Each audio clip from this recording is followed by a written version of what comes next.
बहुत ही लोकप्रिय हमारे हनोरी के पंचायत अपने विधानसभा क्षेत्र के आपके लोकप्रिय प्रत्याशी मेरे छोटे भाई श्री रेणुकाचार्य जी,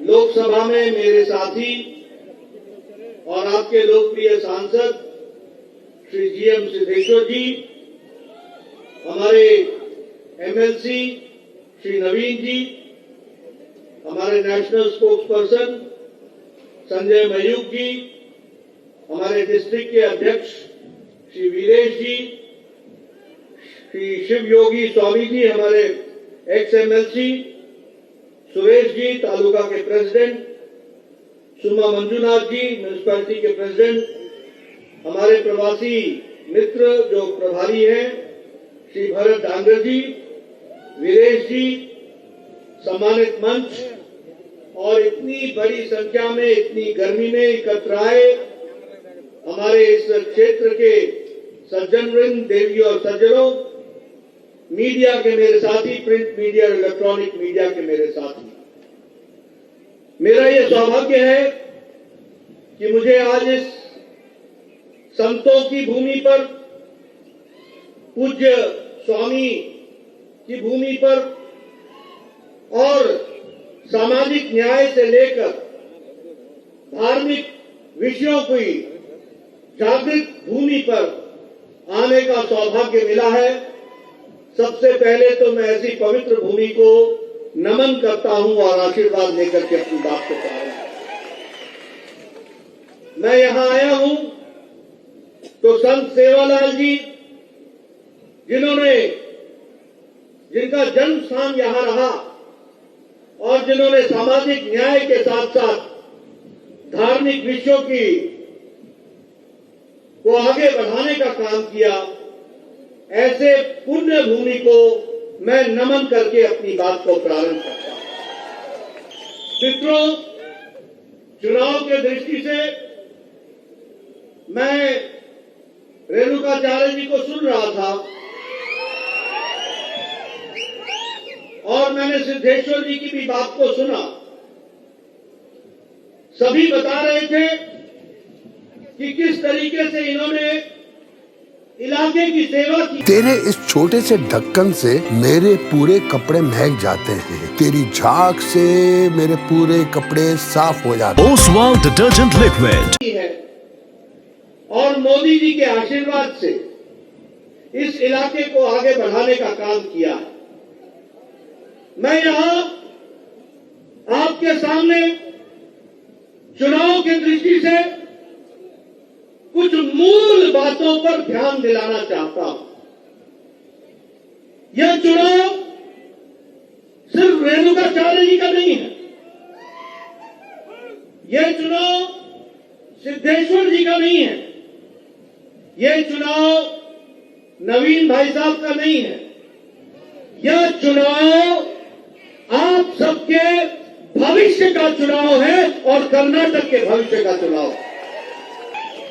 जब मैं ये कहता हूं तो याद रखना, हम सबके लिए बहुत ही सौभाग्य की बात है कि आज हमको फिर से डबल इंजन की सरकार बनाने का मौका मिल रहा है। और जब मैं डबल इंजन कहता हूं तो डबल इंजन ही नहीं है, ये पावरफुल इंजन भी है, पावरफुल इंजन भी है। मित्रों, ये डबल इंजन की आवश्यकता क्यों है? इसलिए याद करो 2014 से पहले भारत की क्या तस्वीर थी। एक भ्रष्टाचारी भारत, एक अपने घुटनों पर रेंगता हुआ भारत, एक पॉलिसी पैरालिसिस का भारत, और 2014 के बाद मोदी जी के नेतृत्व में आज छलांग लगाता हुआ भारत, बढ़ता हुआ भारत, दुनिया के नक्शे पर अपना स्थान बनाता हुआ भारत हमको देखने को मिला। मित्रों, जिस ब्रिटेन ने, जिस इंग्लैंड ने हमें 200 साल राज किया, आज मोदी जी के नेतृत्व में हम ब्रिटेन को पछाड़कर 5वीं नंबर की अर्थव्यवस्था बन चुके हैं, ये हमको समझना चाहिए। मित्रों, आज से 9 साल पहले 92% 92% मोबाइल भारत में चाइना से और दूसरे देशों से आता था। आज मोदी जी के नेतृत्व में 97% 97% मोबाइल अब भारत बना रहा है, ये हमको याद रखना चाहिए।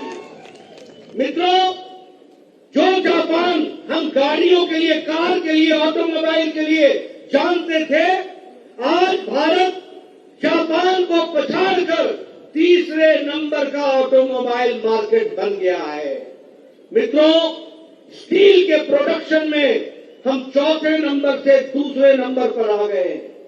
मित्रों, विकास की एक नई गाथा प्रदेश देश लिख रहा है और इसमें कर्नाटक भी पीछे नहीं है।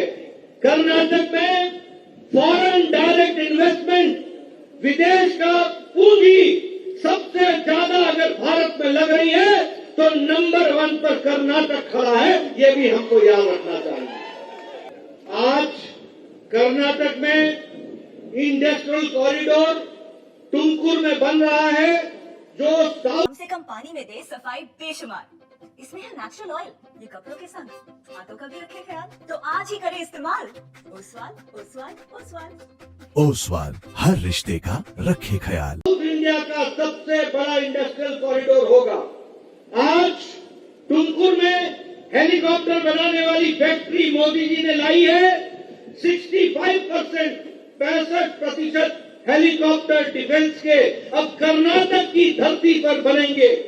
आज 1 लाख करोड़ रुपए सिर्फ हाईवे के लिए कर्नाटक की धरती पर लगने वाला है।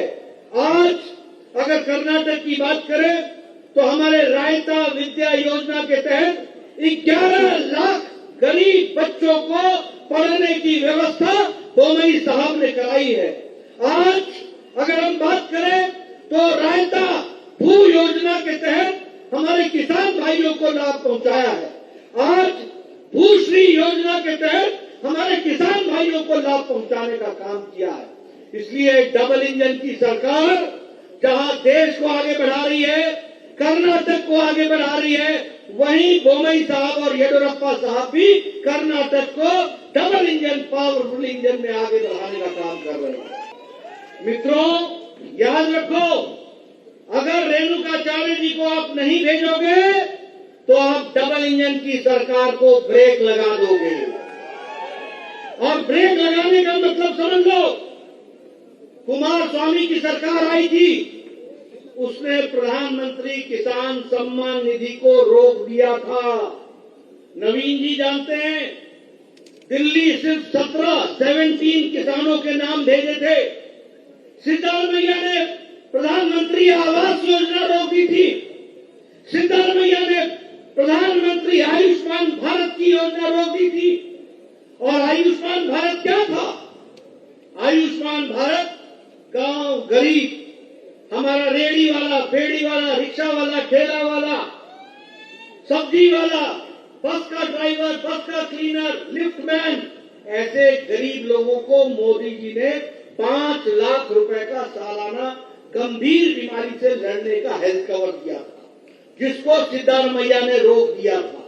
क्या आप चाहते हो कि इस चुनाव के बाद ब्रेक लग जाए डबल इंजन पर? आप चाहते हो क्या? आप चाहते हो क्या? अगर नहीं चाहते हो तो रेणुकाचार्य को भेजना, ये हमारी जिम्मेवारी है, इसको आपको समझना। मित्रों, हमारी सरकार गांव, गरीब, वंचित, पीड़ित, शोषित, दलित, युवा, महिला, किसान, इनको आगे बढ़ाने का काम कर रही है। ओसवाल फूल झाड़ू, शादी और ये दोनों ही लंबे चलेंगे। ओसवाल फूल झाड़ू, ओसवाल, हर रिश्ते का रखे ख्याल।